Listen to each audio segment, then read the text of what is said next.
The next generation battery is going to be the lithium-ion battery. The cell voltage is 3.6 volts, so it takes 1/3 the number of cells in series for high voltage. Now cells can be replaced in a series parallel arrangement to increase current capacity, which allows more time in the electric drive mode without using the internal combustion engine. This makes it ideal for plug-in hybrids, giving the vehicle a 40-mile range without running the ice when it leaves home with a full charge. Remember, the only reason for having a plug-in is to leave home with a fully charged battery. A 6-volt battery, or brick as we used to call them when we looked at the arrangement, will have 21.6 volts, and a block will have 43.2, as opposed to have 15 we've got currently. Now, the major advantages, of course, is the higher voltage per pound, and weight is a big problem. It's ideal for the hybrids, as we said. It gives it a 40-mile range, and it's got a much better self-discharge rate, much lower. It doesn't self-discharge just sitting, not being used. It does not suffer the memory effect, which is reduced capacity after remaining in a fixed state of charge for a prolonged time. Now, the disadvantages are it has to be carefully designed to prevent thermal runaway. Some computer lithium-ions caused fires had to be replaced. Some, a little over 1 million of them, cost Sony a lot of money. That has been corrected. Lithium-ion batteries have a shorter calendar life because of the reactive nature of the lithium. Lithium will deteriorate just sitting there, calendar-wise, how many years.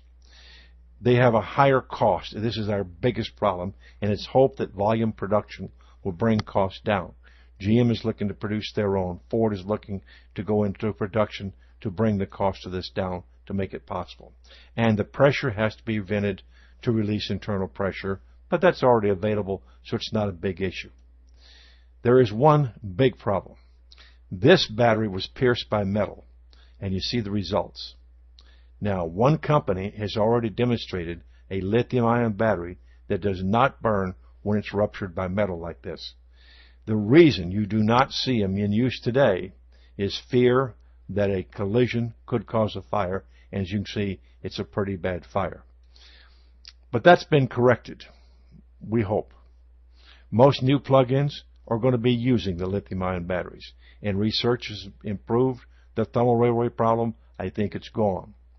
Cost is coming down, but new vehicles like the GM Volt would be more expensive, which is a big disadvantage for a small car.